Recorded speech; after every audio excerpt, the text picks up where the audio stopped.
So hello friends, आज की इस वीडियो में हम जानेंगे कि हीट इंजन क्या होता है। तो ये एक टॉपिक है जो कि है थर्मोडायनेमिक्स के अंदर क्लास 11th में। तो देखो, हीट इंजन होता क्या है। हीट इंजन एक तरीके का डिवाइस होता है जो कि हीट एनर्जी को मैकेनिकल एनर्जी में कन्वर्ट करता है। इसका मतलब क्या है कि देखो देखो अब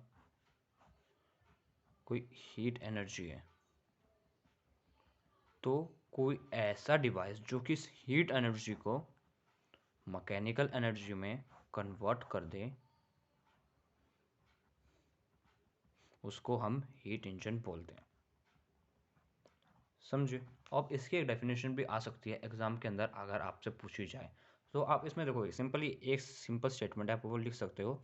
हीट इंजन क्या होता है? It is a device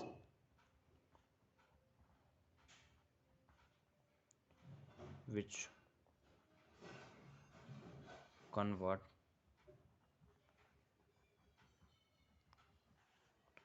heat energy into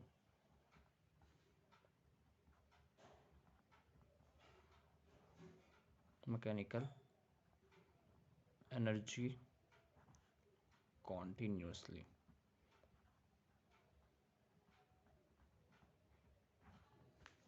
simple इसकी एक स्टेटमेंट है जो कि एग्जाम में पूछी जा सकती है कि व्हाट इज हीट इंजन। तो आप इसमें ऐसे करके लिख सकते हो। बाकी हीट इंजन के अंदर काफ़ी सारे और भी पार्ट्स होते हैं। तो देखो, हीट इंजन के अंदर 3 तरह के पार्ट आते हैं, और जरा आज वो भी डिस्कस कर लेते हैं। तो सबसे पहले होता है सोर्स। तो सोर्स होता क्या? देखो, सोर्स मतलब सिंपल एक चीज़ है कि यहाँ पे सोर्स में से ना हीट इंजन में हीट आती है। समझ रहे हो कि मतलब हीट इंजन में, जैसे हीट इंजन में कोई हमें टेम्परेचर चाहिए होता है, हीट चाहिए होती है, तो वो सोर्स से आती है। और इसके अंदर क्यू क्यू नाम है, Q1 अमाउंट ऑफ हीट होती है। और जो इसमें Q1 होता है वो टेम्परेचर T1 के बराबर होता है। इस चीज़ को याद रखना। और इसमें जो सोर्स है, इसमें जो टेम्परेचर रहता है वो हाई रहता है।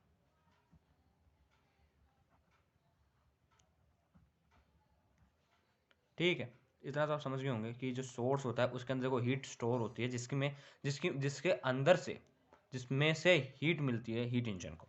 सोर्स वो होता है, इसके अंदर क्यू वन हीट होती है। और जो Q1 हीट होती है वो डायरेक्टली इक्वल टू होता है टेम्परेचर का, और इसमें हाई टेम्परेचर होता है। इसके बाद एक आता है वर्किंग सब्सटेंस।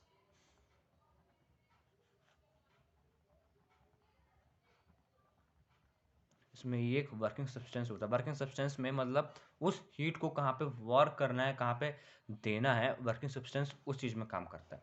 समझ रहे हो। तो वर्किंग सब्सटेंस का सिर्फ यही काम है कि हीट को कहाँ पे देना है, कहाँ पहुँचाना है। और एक आता है सिंक इसी में।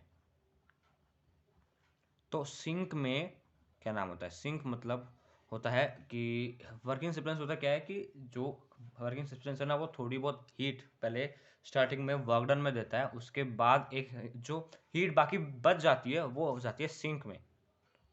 ठीक है, तो जो बची हुई हीट होगी वो होगी Q2। समझ रहे हो। समझ रहे हो यहाँ पे कि यहाँ पे जो हीट निकलेगी उसका नाम हमने Q1 रख दिया। तो जो हीट बच गई उसको थोड़ी वो सेम हीट तो नहीं बचेगी ना, अलग ही हीट बचेगी, तो उसे Q2 कह देंगे। और जो ये सेम Q2 होता है ये टेम्परेचर के इक्वल होता है। ठीक है। और यहाँ पे जो सिंक है इसमें जो टेम्परेचर होता है वो लो होता है।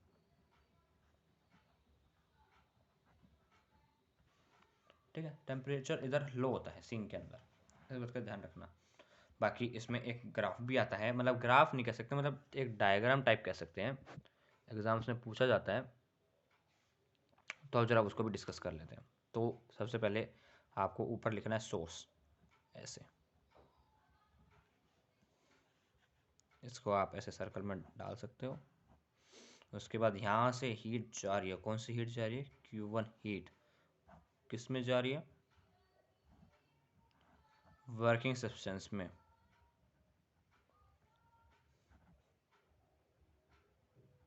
वर्किंग सब्सटेंस में वो हीट जा रही है। अब यहाँ से जो हीट है ना वो दो चीज़ों में डिवाइड होती है, मतलब दो चीज़ों में बढ़ती है। तो एक हीट जाती है वर्क डन के अंदर। ठीक है। और जो दूसरी हीट, जो हीट यहाँ पे यूज़ नहीं हुई, Q2, वो जाती है सिंक के अंदर।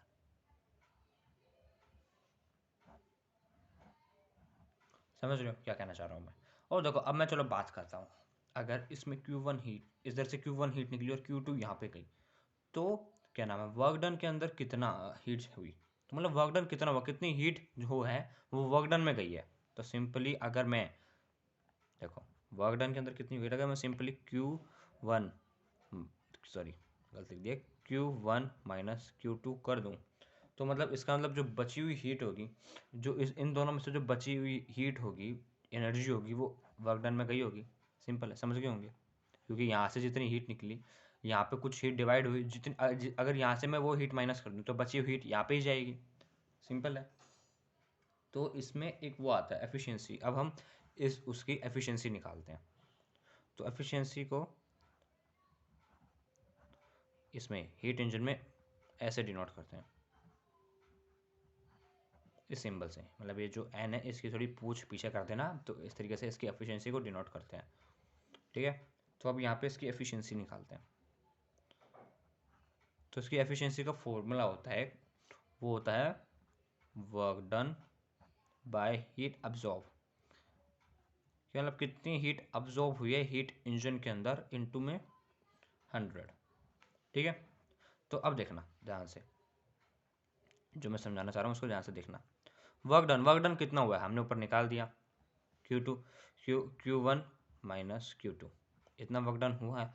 और हीट अब्जॉर्ब कितनी हुई, हीट अब्जॉर्ब मतलब जो वर्किंग सब्सटेंस में हीट कितनी गई है, Q1 हीट गई है इसके अंदर, दिख रहा है यहाँ पे कि Q1 हीट इसने वर्किंग सब्सटेंस ने अब्जॉर्ब करी है, तो यहाँ पे Q1 लिख देते हैं इनटू में 100। अब मैं इसको अगर अलग करना चाहूँ, तो अगर इसको मैं स्प्लिट कर दूँ, तो Q1 माइनस Q2 लिख सकता हूँ इनटू में 100। तो इससे क्या फॉर्मूला बन के आया, अगर मैं इसको ऊपर से नीचे से काट दूँ, ये क्योंकि Q1 ये भी Q1 है, तो ये 1 हो जाएगा, 1 Q1 इनटू में 100। तो ये एक इसकी यहाँ पे हीट इंजन की एफिशिएंसी का फॉर्मूला होता है 1 minus Q2 by Q1 into में 100। और हम इसको अभी मैंने ऊपर क्या बताया था आपको, एक चीज़ और बताई थी कि जो Q1 है, ये रहा, जो Q1 है वो T1 के इक्वल है, और जो Q2 है वो T2 के इक्वल है। तो इससे हम एक और फॉर्मूला लिख सकते हैं, अगर आपको एग्जाम में टेम्परेचर गिवन हो, हीट ना गिवन हो, T2 T1 टू में 100, आप ये फॉर्मूला भी यूज़ कर सकते हो एग्ज़ाम के अंदर, ये दोनों आपको यूज़ में आ सकते हैं। वो डिपेंड करता है कि क्वेश्चन में क्या पूछा है आपसे। तो सिंपली ये था हमारा आज का topic heat engine. I hope इसमें आपको कोई डाउट नहीं आया होगा, और अगर आपको कोई डाउट है तो आप मुझे कमेंट सेक्शन में पूछ सकते हैं। बाकी आज के लिए इतना ही, मिलते हैं हम अगले वीडियो में, तब तक के लिए बाय बाय।